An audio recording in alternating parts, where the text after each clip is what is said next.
అందుకే నేను మిమ్మల్ని అందరినీ ఐవీఆర్ఎస్ అడిగా, జ్ఞాపకం ఉందా? ఎవరు మీకు ఎమ్మెల్యే అభ్యర్థిని అడిగానా లేదా? అడిగినప్పుడు హైయెస్ట్ వచ్చిన వ్యక్తి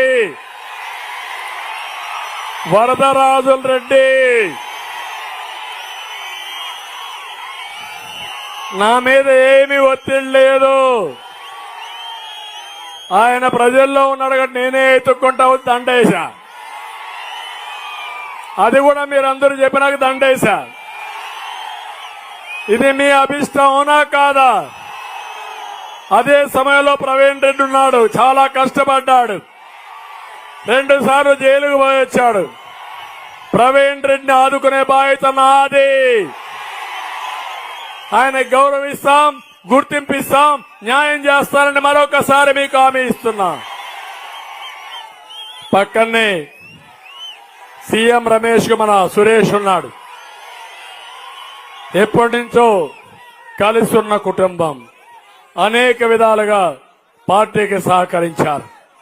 ఈసారి ఇవ్వలేకపోయా, ఆయన్ని కూడా పైకి తీసుకొచ్చే బాధ్యత నాది. ఇది కాకుండా లింగారెడ్డి గారు కానీ కొత్తగా వచ్చిన నాయకులు చాలా మంది ఉన్నాం. నేను ఒకటే మీకు హామీ ఇస్తున్నా, మీ సాక్షిగా చెప్తున్నా, ఎవరు పార్టీ కోసం కష్టపడతారో వాళ్ళకు ఆటోమేటిక్ గా వరం ఇచ్చే బాధ్యత, పార్టీ పదవులు ఇచ్చే బాధ్యత, ప్రభుత్వంలో గుర్తింపించే బాధ్యత నాది. ఇప్పుడు మీరు చూశారు భూపేష్,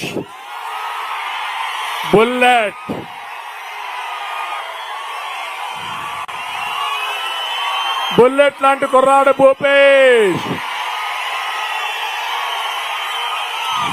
రాజకీయ కుటుంబం, యువకుడు, ఉత్సాహవంతుడు.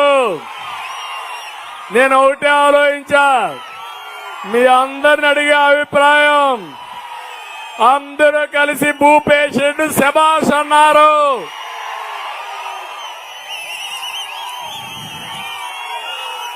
ఐదేళ్లుగా కష్టపడ్డాడు, 4 ఏళ్లుగా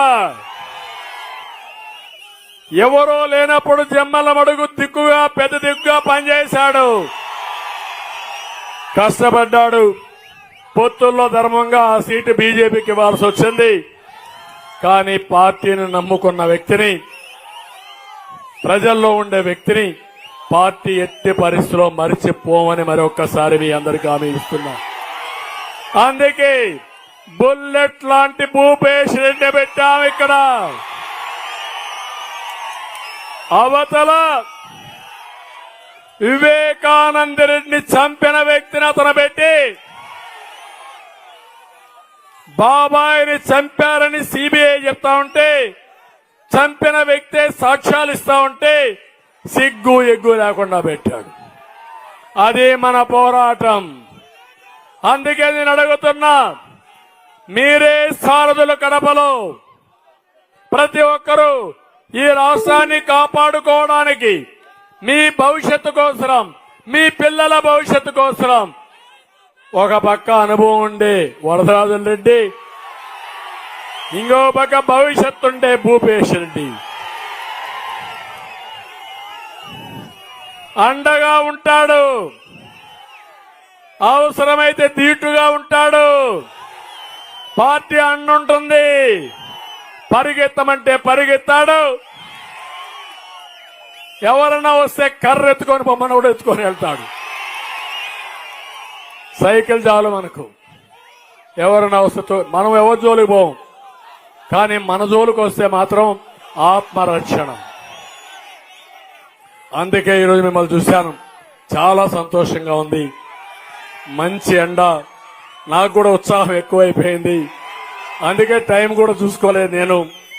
మీరు ఇష్టమైనా లేకపోయినా టైం అయినా మీరు ఎండలో బాధపడుతున్నారు, చెమట్లు కారిపోతున్నాయి. అయినా నేను చెప్పవలసిన విషయాలు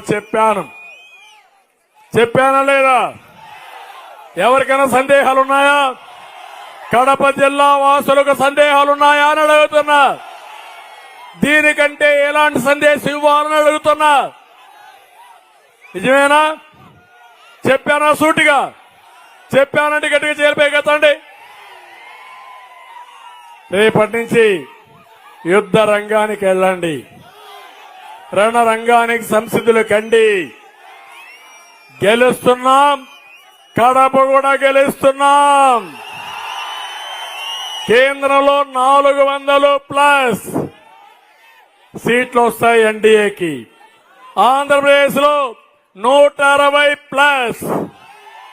ఇప్పుడు మీ ఉత్సాహం చూస్తా ఉంటే 24 అనుకున్న పార్లమెంట్లు ఇప్పుడు 25కు 25.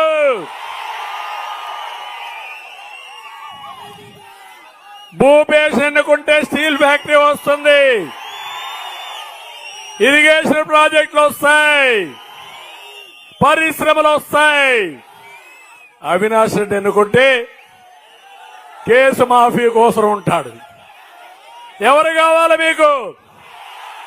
మంచి వాడిని చంపించిన నిధులు కావాలన్నా, ఒక సచ్చీలత, ఒక బుల్లెట్ లాంటి భూపేష్ కావాలన్నా మీరే ఆలోచించమని కోరుతూ మళ్ళీ ఒకసారి అందరినీ కోరుతున్నా, తమ్ముళ్ళు సైకో పోవాలి, సైకో పోవాలి, సైకో పోవాలి, సైకో పోవాలి, సైకో పోవాలి.